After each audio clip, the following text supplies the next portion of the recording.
السلام علیکم۔ آج ہم لائے ہیں نیو ناول میں شادی نہیں کرنی تے نہیں کرنی از قلم زرناب علی۔ اگر آپ ہمارے چینل پہ نیو ہیں تو چینل کو سبسکرائب کر لیں تاکہ آپ کو آنے والی مزید اچھی ناولز مل سکیں۔ چلیں جی سٹارٹ لیتے ہیں۔ ابا میں بتا رہا ہوں آپ کو کہ میں نے نہیں کرنی کوئی منگنی شکنی اس عالیہ سے۔ اس نے 6 منٹوں میں کوئی 7ویں دفعہ یہی بات دہرائی تھی، مگر ابا ایک شان بے نیازی سے حقہ گٹا گٹ گڑگڑا رہے تھے۔ دیکھا تک نہیں جیسے وہ ان سے نہیں کسی اور سے بات کر رہا ہو۔ غضب خدا کا، میں مذاق کر رہا ہوں سب کا، جو کام کوئی اور نہ کرے وہ میں کر لوں۔ وہ تڑپ تڑپ کر اپنی اس نے قدر پہ احتجاج کر رہا تھا، مگر ابا مغل اعظم کی سی بے نیازی دکھا رہے تھے۔ اما میں بتا رہا ہوں آپ کو، میں گھر چھوڑ کے ٹور جانا، پر میں زیادتی نہیں برداشت کرنی۔ اب کی بات ابا کو چھوڑ کر اماں کو دھمکی دی، وہ بھی ایسی ہی انسنی کر کے اس کی چھوٹی بہن کے سر میں تیل ڈال رہی تھی جیسے اس کی ماں کو جانتی تک نہ ہو۔ اس کے پانچوں چھوٹے بہن بھائی گھر میں آس پاس کھڑے اس عدیل سے سلطان راہی بنا دیکھ رہے تھے، مگر حسب سابق و عادات ابا پہ کسی بات کا کوئی اثر ہوتا نظر نہیں آ رہا تھا۔ ٹھیک ہے پھر ایک گل لیتے ہی صحیح، میں جا رہا ہوں یہ گھر چھوڑ کے۔ آخری حربے کے طور پر اس نے جوتے پہنے اور باہر کی طرف چل پڑا۔ جاؤ صاحبزادے، اگر کوئی رکھے تو شوق سے کچھ دن رہ کے آنا، کوئی جلدی نہیں۔ پہلی دفعہ کفل ٹوٹا اور مغل اعظم گویا ہوئے۔ ابا نے اسے دیکھنے کا تکلف کیے بغیر اپنے محبوب حقے کو دیکھتے ہوئے جیسے تیزاب پھینکا۔ اسے لگا اس کا جسم جل ہو گیا ہے، یہ شل کہہ سکتے ہیں، اور اس کے اٹھتے قدم جہاں تھے وہیں منجمد ہو گئے۔ جس قدر وہ نخریلا تھا، خاندان میں کوئی بھی اسے ایک دن سے زیادہ نہ رکھتا اور نہ ہی رکھ سکتا تھا۔ یہی بات ابا نے برے وقت استعمال کی تھی۔ ساری غیرت کہیں غائب ہو گئی تھی۔ باہر کے دروازے کے قریب لگے واش بیسن کی طرف مڑا، ٹوٹی کھولی اور گرم پانی منہ پہ ڈالا۔ گرمیوں میں ٹنکی کا پانی بہت گرم ہوتا تھا، ڈال کے سخت پچھتایا، مگر فی الحال یہی سب سے عمدہ مصروفیت ہو سکتی تھی۔ جا کے دہی لے کے آ، روزہ کھلنے والا ہے۔ اماں نے اس کے قدم جمے دیکھ کر نیا حکم سنایا۔ میں کوئی نہیں جانا شانا، ہاتھ نچا کے کہا اور باہر نکل گیا۔ بے عزتی تو ویسے بھی ہو ہی گئی تھی۔ ابا ذات کے چودھری تھے اور اس بات پہ فخر کرتے بوڑھے ہو گئے تھے۔ فوج میں گئے اور وہاں حوالدار تھے۔ جب ریٹائر ہو کر گھر آئے بقول ان کے فوج کی نوکری بڑی انوکھی تھی اور وہ ذات کے چودھری کیا تھا اگر فوج میں حوالدار تھے، مگر زیادہ دیر حکم برداشت نہیں کر سکے اور لکھ کے دے آئے استعفیٰ۔ یہ اور بات کہ خاندانوں کے بقول وہ اماں سے دوری برداشت نہ کر سکے اور ریٹائر ہو کر آگے، کیونکہ اماں اپنا کھلے صحن اور گھر چھوڑ کر چھوٹے چھوٹے کوارٹروں میں نہیں رہ سکتی تھی، اور اماں ابا میں مثالی محبت ہوا کرتی تھی جس کی مثال انہیں کبھی نظر نہ آئی۔ خیر اس سانچے کی تاریخ کے متعلق اتفاق نہیں پایا جاتا تھا۔ پھر انہوں نے گھر آ کر فوج میں ہوئے ظلموں کا بدلہ اپنے 6 بچوں سے بھرپور لیا۔ اس معاملے میں بھی انہوں نے لوگوں کا کہا سچ کر کے دکھایا کہ پاکستان کی آبادی میں اضافے کے اصل ذمہ دار مولوی اور فوجی ہیں۔ خیر ان کی عادت تھی، اس طرح کوئی بھی فرد اگر کسی کام کو کرنے سے انکار کر دیتا تو پھر ابا پہ فرض تھا کہ کام اسی سے کروانا ہے۔ مثال کے طور پر ایک دفعہ اماں نے کہا کہ چودھری صاحب جاؤ تے جا کے بھنڈیاں ہی لے آؤ، آج بھنڈی گوشت پکانے ہیں۔ اور عدیل سے چھوٹے عقیل کے منہ سے نکل گیا کہ اماں یہ کیا روز ہریالی پکا لیتی ہو، ہریالی تو جانور کھاتے ہیں۔ اماں تو منع کر دیا مگر ابا نے اسے ہریالی کھلا کے ہی چھوڑی، اور اس کے ساتھ باقی سب کو بھی، اور ہاں خود بھی کھائی۔ خیر یہ تو پرانے زخم ہیں۔ موجودہ قصہ کچھ یوں تھا کہ پھپھو عالیہ کا رشتہ ہو رہا تھا، بلکہ ہو ہی گیا تھا کہ عید کے تیسرے دن منگنی تھی، مگر کل صبح کھڑاک ہو گیا اور اس کے سسرال والے کہہ رہے تھے کہ وہ پھپھو کے اکلوتے نئے محکمہ انہار میں ملازم ہونے والے سپوت کے پلے جواب میں اپنی بیٹی بھی ڈالیں گے، مطلب وٹا سٹا کریں گے۔ مگر پھپھو نہ صرف انکار کر دیا بلکہ مرنا جینا ختم کر کے انہیں باہر کا راستہ بھی دکھایا۔ اس وقت تو رضیہ جٹی بن گئی، مگر بعد میں غصہ کم ہوا تو احساس ہوا کہ بیٹی کا معاملہ خراب کر بیٹھی، پھر لگی بیٹھ کے رونے دھونے اور واویلا کرنے۔ سارا خاندان جمع ہوا وہاں۔ کہیں ابا سرسری سا کہہ آئے کہ چلو دفع کرو، جو ہونا تھا وہ ہو گیا، اب گھر میں ہی کسی بچی کو دیکھ کر کر دیتے ہیں۔ ویسے تو وہ شاید کسی بچے کے عدیل ہونے پہ لاکھ دفعہ اعتراض کرتی کہ وہ سزا کا نکمہ اور نخریلا تھا، مگر اب مجبوری تھی، اس لیے نیم رضامندی دے دی۔ یہی بات جب کل شام افطاری کے بعد ابا نے بھی خاصے سری سے انداز میں کی تو عدیل جیسے اچھلا، جیسے سپرنگ پہ بیٹھا ہوا تھا، اور تب سے وہ سلطان راہی بنا احتجاج کر رہا تھا۔ ساتھ میں عالیہ کی سانولی رنگت کا اپنے گورے رنگ کے ساتھ مقابلیاتی تجربہ پیش کرنے کے ساتھ ساتھ اپنی برائیوں کو اچھائیوں اور اس کی اچھائیوں کو برائیوں کے طور پر پیش کرنے کا سلسلہ بھی جاری تھا۔ مگر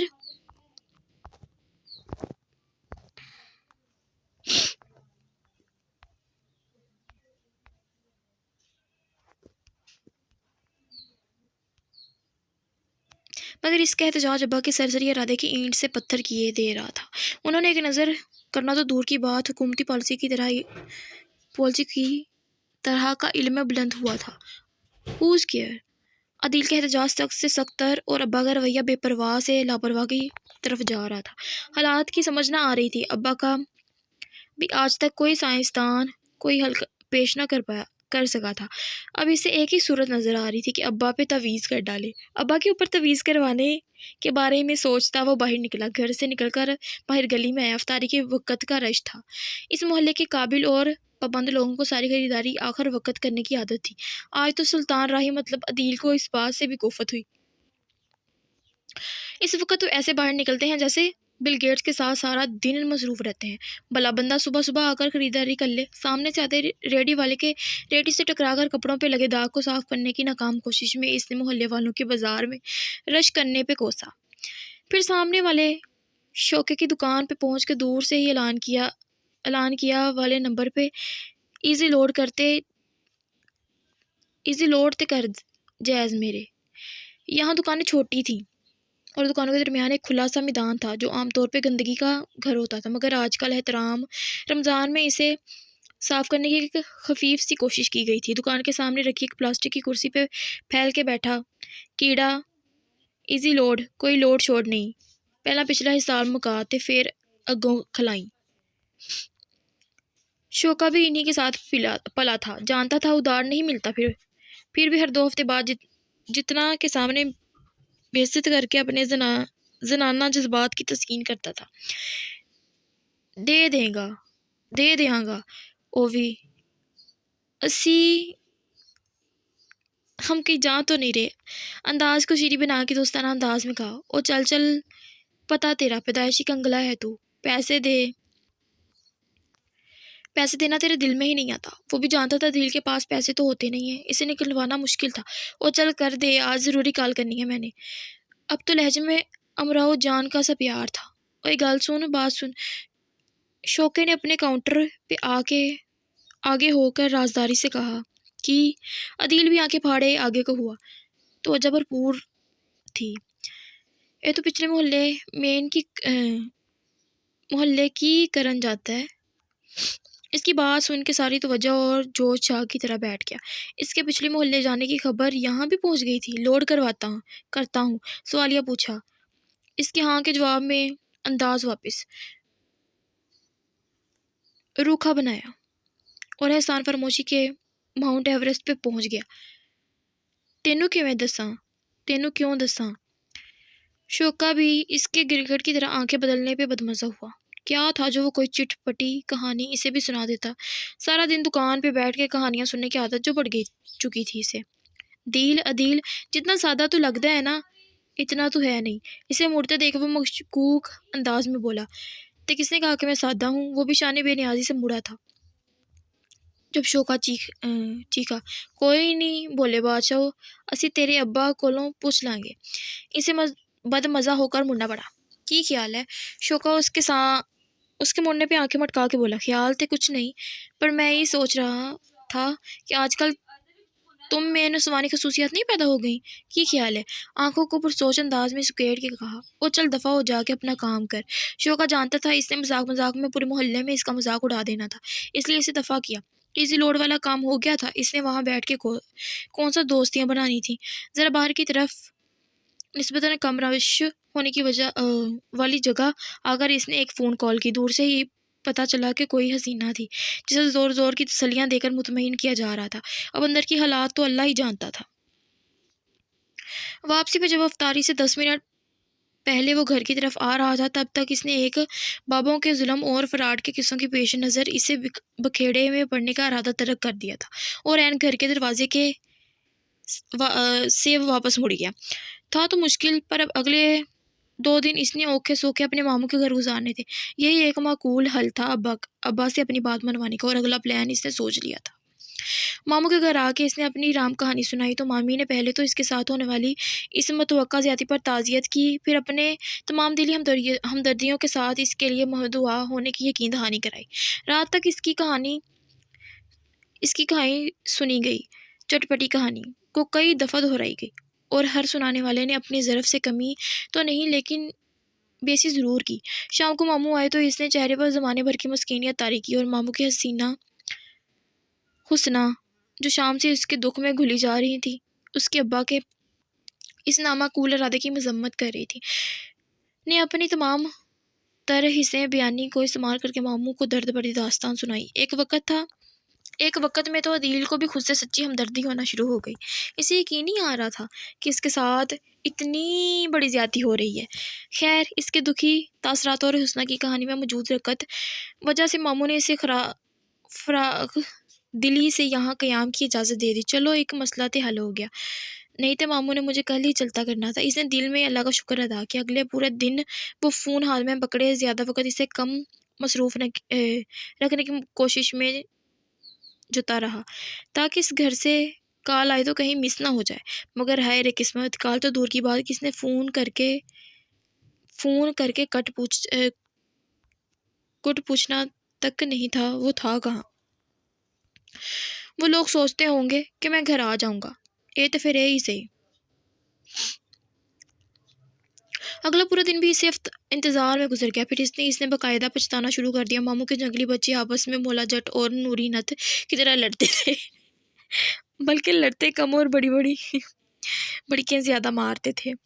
ایک دفعہ تو اس نے اٹھ کے نوری نت کا پاٹ کرنے والے کو ایک لگائی بھی، مگر وہ روتا ہوا مامی کے پاس چلا گیا، اور مامی جو اللہ جانے کیسی اسے 2 دن سے برداشت کیے ہوئے تھی، انہوں نے بغیر نام لیے کسی غائب شدہ کو مفت خور، نکمہ اور پتہ نہیں کیا کیا قرار دیا، مگر وہ جانتا تھا یہ ساری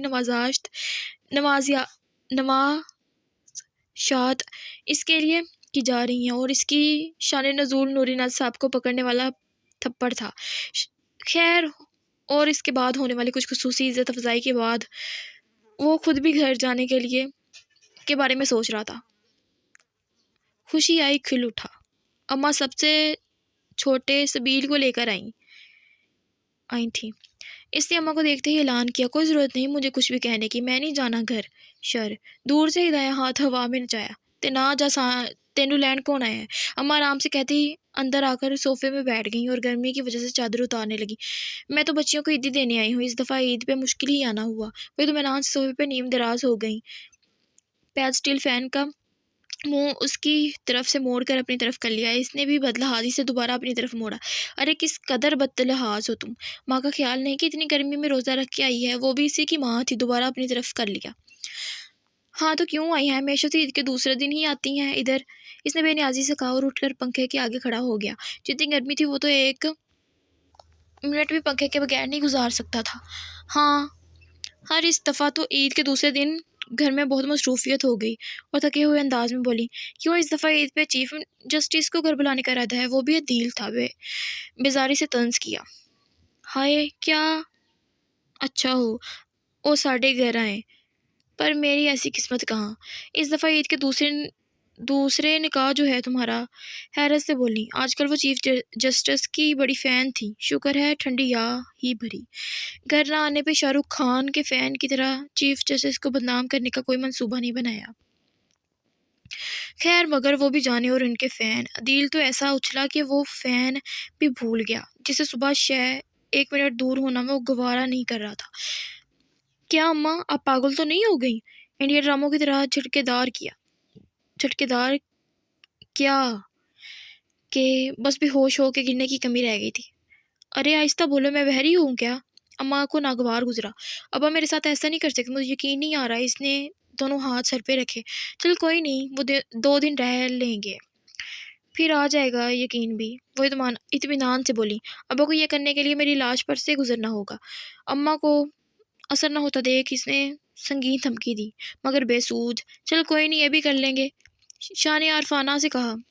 پھر شاید کہیں سے بچی کچی مامتا جاگی۔ نہ میرے جھلے پاگل، تجھے نہیں پتا اپنے باپ کو الٹی مت ہے اس کی، جس کام سے منع کیا وہ اس سے فرض کر لیتا ہے، پر تو نہیں سمجھے گا۔ اماں نے آخر میں اس کی نہ سمجھی کو کوسا تو اس کا دل چاہا کہ وہ اماں کی نہ سمجھی کو کوسیں۔ ہوگا تو وہی جو میں چاہوں گا، اس نے دل میں سوچا۔ میں تو کہتی ہوں پتر چل کر جو ہونا تھا وہ تو ہو ہی گیا ہے، کی ضرورت ہے در بدر پھرنے دی۔ اماں نے آخر میں رازداری سے مشورہ دیا۔ نہیں، میں نہیں جانا، میں بھی نہیں دیکھنا کہ کیسے میرے بغیر نکاح پڑھاتے ہیں وہ۔ عزم شہ بولتے ہوئے وہ ابھی کچھ دیر پہلے کا اپنا واپسی کا ارادہ بھول گیا۔ تیو کڑا کون سا بڑی گل ہے، انہوں نے خود ہی تمہاری طرف سے ولی وکیل بن کے غائبانہ نکاح پڑھا دینا۔ استغفراللہ، ایسے بھی ہوتا ہے؟ انہوں نے پتہ نہیں کس کی ہمدردی میں کہا تھا۔ یقیناً اماں نے ابن الوقتی بلکہ بنت الوقتی مظاہرہ کر کے ابا کے ساتھ اندرون خانہ اتحاد کر لیا تھا۔ میں تو کہتی ہوں ایک مشکوک نکاح سے بہتر ہے تو چل کے خود ہی قبول ہے کہہ دے جا کر۔ اماں نے اس کی طرف آ کے جھک کر خالص بھائی لوگوں کے انداز میں آنکھ دبا کر مشورہ دیا۔ توبہ کریں اماں، کیسے بھائی لوگوں کی طرح آنکھیں مار رہی ہیں، وہ بھی اس عمر میں؟ وہ بغیر کہے نہ رہ سکا۔ نو وری، مگر اماں نے تجاہل عارفانہ سے کام لیتے ہوئے نو وری کا گیسچر دیا۔ معاملات تو توقع سے زیادہ تیزی سے گمبھیر ہوتے جا رہے تھے۔ اس نے ذہن کا گھوڑا تیزی سے دوڑایا۔ آخر اس نے معاملہ اپنے ہاتھ میں ہی رکھنا تھا تو اس لیے سوچنا تو ضروری تھا۔ اس نے کانی آنکھ سے اماں کی طرف دیکھا۔ اماں کی وفاداریوں پہ اب بھروسہ نہیں کیا جا سکتا تھا، وہ مخالف پارٹی کے آگے بک گئی تھی شاید۔ اس کے لیے بڑی اپوزیشن ابا تھے، تحریک انصاف سے بھی بڑی۔ اماں کی زبانی ابا کے خطرناک ارادوں کا سن کر بھلائی تو اسی میں تھی کہ وہ اماں کے ساتھ چلا جاتا، ویسے بھی اگر نہ جاتا تو بھی 2 دن بعد بھی خود ہی جانا تھا، لینے تو کسی نے آنا نہیں تھا۔ پھر کیا سوچا ہے تم نے؟ اماں نے کافی دیر کے بعد اسے سوچ میں غرق دیکھ کر سرسری سے انداز میں پوچھا۔ حالات کو دیکھ کر فیصلہ کیا ہے، گھر سے باہر رہنا عقل مندی کا تقاضا نہیں ہے، بلکہ ابا کے سامنے جا کر مقابلہ کرنا چاہیے۔ کیا پتا ابا ارادہ بدل ہی دیں، اس لیے وہاں ہونا ضروری ہے۔ وہ ایسے ہی پرسوچ انداز میں بولا جیسے پاکستان کی بگڑی ہوئی خارجہ پالیسی کا بوجھ اس کے ناتواں کندھوں پہ رکھ دیا گیا ہو، اس لیے ان عدیل سر پہ کفن باندھ کے مغل اعظم کی سلطنت میں جائے گا اور انشاءاللہ فتح حاصل کرے گا۔ سلطان راہے کی روح نے انگڑائی لی اور اس نے دائیں ہاتھ سینہ بجا کے اعلان کیا۔ سامان تو تھا کوئی نہیں۔ اماں نے مامی سے اجازت لی اور ظاہر ہے انہوں نے نہایت خوشی سے اجازت دی کہ پچھلے 2 دنوں سے اس نے ان کے مولجت اور نورینت کا جینا حرام کر رکھا تھا۔ اب وہ بغیر لائٹس اور کیمرے کے ایکشن ریکارڈ کرانے میں آزاد تھے۔ گھر آ کر سب سے پہلے تو سب بہن بھائی دبا ہنسے، جس کا سراسر مطلب اس کا مذاق اڑانا تھا، مگر کوئی بولا کچھ نہیں کہ اس کے راہی روپ سب ڈرتے تھے۔ مگر برا ہو قسمت کا، ابا سامنے مرکزی حال کمرے میں بڑے سے پلنگ پہ حقہ سامنے رکھ کے اس کا حیرت سے دیدار کر رہے تھے۔ وہ ہر ہفتے میں ایک روز محض حقہ پینے کے لیے چھوڑ دیتے، اس دن وہ سارا دن حقہ پیتے۔ اس بارے میں وہ پورے یقین تھے کہ اللہ انہیں اس بات کا بڑا منائے بغیر معاف کر دیں گے، اور وہ دن کل گزر چکا تھا۔ خیر یہ ان کا ذاتی معاملہ تھا۔ اسے دیکھ کر رخ روشن اس کی طرف کیا اور مسکرائے۔ ایسے بھی کیا انجمن تیرے باجرے دی راکھی والی ویڈیو میں مسکرائی ہوگی۔ خیر اس نے کوشش کی کہ ان سے ٹکراؤ ہوئے بغیر وہ کمرے میں چلا جائے، مگر وہ ابا تھے، کیوں چھوڑتے سنہری موقع۔ جلدی پدھارے ہیں آپ، بیڑا غرق ہو ان انڈین ڈراموں کا، ہمارے بوڑھی جنریشن کو خراب کر دیا۔ ابا انڈین ڈراموں کو بھی شوقین تھے۔ اماں نے منتیں کی ہیں میری ماں کا خیال نہ ہوتا تو آپ مرتے دم تک میری شکل کو ترستے۔ اماں کی عظمت کا سلام، اللہ مجھے لمبی عمر دے، تمہاری شکل دیکھنے کے لیے ترسنے کا برا وقت نہ آئے۔ چلو اچھا کیا 2 دن نکال آئے، یہ بھی بڑی بات ہے، اس کی بات پہ لعنت پیش کر اپنے لیے دعا گو ہونے کے بعد ابا نے بڑی پہ زور دے کر اسے گیلا جوتا مارا۔ کر لو تیاری، ماں نے بتایا ہوگا تمہیں۔ انہوں نے بیوی کی طرف دیکھا تو انہوں نے مثبت اشارہ کیا۔ عدیل کو تو پہلے ہی شک تھا کہ اماں کی وفاداریوں پہ ہاں، اور میں نے بتا دیا ہے، آپ باپ ہیں تو باپ بنے، ظالم جاگیردار نہیں، اور نہ ہی مجھ پر صدقہ پالنے والا احسان جتانا۔ پالا ہے تو کوئی احسان نہیں کیا، جو پیدا کرتے ہیں وہ پالتے بھی ہیں۔ کی عملی تفسیر ٹینشن نوٹ، اس نے بدتمیزی سے کہا، مگر ابا بنے رہے۔ میں نے بتا دیا ہے اماں کو، میں نکاح نہیں کرنا، چاہے جو بھی ہو جائے، گرج کر کہا۔ ابا بولے کچھ نہیں، مگر انداز ایسے تھا دیکھنے میں برخوردار، دیکھتے ہیں برخوردار، ان کے انداز میں اس نے دھمکی بڑھائی، اور اگر زبردستی نکاح پڑھا بھی دیا تو میں نے بھاگ جانا ہے یہاں سے، پھر دیتے رہیے گا بہن کو جواب۔ اس نے ایسے کہا گویا وہ 21ویں صدی کی ہیر تھا جس کی حالت بے ہوشی میں زبردستی نکاح ہو جانا تھا۔ ابا نے جواب دینا غیر ضروری خیال کر کے اسے ہاتھ کے اشارے سے دفعہ دور کہا۔ پھر اگلے دو دن حتیٰ کہ عید والے دن بھی اس کے احتجاج کے بادل گرج چمک کے ساتھ برستے رہے، مگر ابا اپنے نام اور مقام کے ایک ہی تھے۔ پھر آخر کار وقت شہادت بھی آ گیا، مگر اس مرد مجاہد نے صبح تک ویلا جاری رکھا، مگر اماں کی حیرت کی انتہا ہی تھی جب انہوں نے اسے خود سے ہی نیا نکور جوڑا پہن کر تیار ہوتا دیکھا۔ عدیل تو کہہ رہا سی کہ توے کپڑے نہیں پانے، اماں نے کمر پہ ہاتھ ٹکا کر کہا، تے ہون پرانے کپڑے پا کے جاواں؟ وہ غصے میں اسے چھوٹ کے بولا، اے نا میرا پتر، تو یہی کپڑے پا لے، میں تے اس لیے کہہ رہی ہوں کہ صبح تک تو پھوڑی ڈال کے بیٹھا ہوا تھا کہ تجھ پہ ظلم ہو رہا ہے تیرا باپ، اور ابھی تو تیار شیار ہو رہے ہیں، وہ بھی کہاں بخشنے والی تھی۔ کمرے میں جا کر واپس نہیں، اللہ خیر، عدیل نے دل میں کہا۔ تم مجھے یہ دسو پتر کہ تو پچھلے محلے میں کی لین گیا تھا؟ وہ لگتا ہے شوکت کی مینے نے اماں کو بتا دی۔ اماں میں کیوں جانا پچھلے محلے میں؟ ویسے حیران ہوا جیسے مکمل لا علم ہو۔ اس طرح تو خواجہ آصف اپنے اقامے کا سن کے حیران ہوتا تو نیب نے یقین کر کے انویسٹیگیشن روک دینی تھی۔ نہ تو نہیں گیا کیا؟ اماں کو یقین نہیں تھا، میں کیوں جانا سی؟ وہ اپنے موقف پہ قائم تھا۔ اچھا پھر شوکا جھوٹ بول رہا سی؟ وہ خود کلامی کرتی باہر چلی گئیں۔ اس شوکے کو تو میں دیکھ لوں گا، عدیل نے انتقامی جذبات کے تحت سوچا۔ خیر اللہ اللہ کر کے وہ لوگ وہاں پہنچے تو نکاح کی کارروائی ہوئی۔ عقیل اور سبیل حیران تھے کہ وہ جو پچھلے 5 دن سے احتجاج کے نام پہ بغیر لائٹس اور کیمرے کے ایکشن دکھا رہا تھا، ابھی خوشی خوشی نکاح پڑھ رہا تھا۔ حیرت تو اس وقت پورے خاندان کو ہی جب کھانے کے بعد سجی سوری عالیہ بھی ان کے ساتھ روانہ ہوئی۔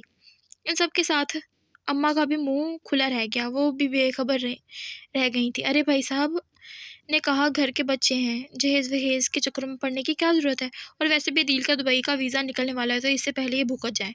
ہیں کون سا ویزا؟ ابھی تو صرف اس نے پاسپورٹ بنوایا تھا، ویزا تو ابھی جمع ہی نہیں کروایا تھا۔ سب نے حیرت سے سوچا۔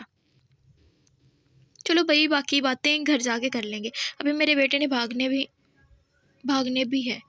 ابا نے طنز کیا، باقی تو کسی کو سمجھ نہ آتی، مگر عدیل سمجھ گیا تھا کہ یہ اقدام اسے بھاگنے نہ دینے کے لیے کیا گیا تھا۔ مگر گھر آ کر اماں تو ابا پر سخت غصہ تھی کہ انہوں نے اعتماد میں نہ لیا، مگر عدیل سب کے روکنے مذاق کرنے کے باوجود فوراً اپنے کمرے میں چلا گیا۔ اس کے چھوٹے سے سنگل بیڈ پہ وہ سمارٹی سی بیٹھی تھی، اس کے دروازہ کھولنے اور بند کرنے پر مزید الرٹ ہو گئی۔ سب سے پہلے اس نے کچھ دیر پہلے اماں کے منت ترلے کر کے لی ہوئی انگوٹھی اسے پہنائی اور پھر گھونگھٹ اڑ دیا۔ شرمیلی سی ہنسی اس کے لبوں سے نکلی۔ عدیل سرشار سا ہو گیا۔ لو بھائی پھر مانتی ہو نا چودھری عدیل کو؟ اس کا انگوٹھی والا ہاتھ پکڑ کر اس نے دبایا۔ کہا تھا تم سے، شادی تو دور کی بات، میں تو انگوٹھی بھی نہیں پہنانے دینی اس سندر کو۔ وہ فخریہ اکڑ کر بولا تو وہ پھر ہنسی۔ اتنی جلدی کیسے کر لیا آپ نے یہ سب؟ شرمیلے انداز میں پوچھا تو اس نے اول تا آخر ساری کہانی سنا دی۔ ڈرنا لگا آپ کو اتنے ڈرامے کرتے ہوئے؟ وہ حیران تھی۔ عدیل نے بھرپور کہکا لگایا، ارے جب عشق کیا تو ڈرنا کیا؟ ویسے کل اماں نے مجھے ڈرا دیا تھا جب انہوں نے کہا کہ تو پچھلے محلے کیا لینے جاتا تھا۔ میں نے سوچا پکے پھسے پر بحث ہو گئی۔ وہ شکر کر رہا تھا، ساتھ ہی شوکت زنانہ عادات والے سے بدلہ لینے کا عزم بھی دہرایا۔ اور عالیہ جو اسے کسی کام کا ہونے کا تانا دیتی رہتی تھی، اب اس کے سامنے بیٹھی مسلسل شرمائی جا رہی تھی، اور وہ سوچ رہا تھا کہ چاہے وہ جتنا بھی پاگل تھا، اتنا نہیں تھا کہ اپنے ابا کو مذاق بھی نہ سمجھ پاتا۔ میں شادی نہیں کرنی تو نہیں کرنی، آلیہ کے سامنے بیٹھے اسے ابا کے سامنے بولا گیا اپنا ڈائلاگ، یاد آیا تو اس نے اس کا کہکا نکل گیا۔ کیسے اس نے ابا کو مجبور کیا تھا، اس حالات ایسے بنائے کہ ابا کو لگا وہ کر رہے ہیں اور ان کی اپنی مرضی ہے۔ اور ویسے تو پھوپھو بھی لاکھ برائیاں نکالتی اس میں، مگر اس کے انکار کو ڈرامے میں آ کر جو مسلسل جو مل رہا ہے غنیمت جانوں کے مطابق ہاں کر بیٹھی، ورنہ ابا کو شاید وہ اس سب کے بغیر بھی بنا لیتا، مگر پھوپھو اسے نکما فاروق اور پتہ نہیں کیا کیا کہہ کر ریجیکٹ کرتی۔ شاباش عدیل، تم بھی بڑے اسکیمر ہو گئے ہو، اس نے خود کو شاباش دی۔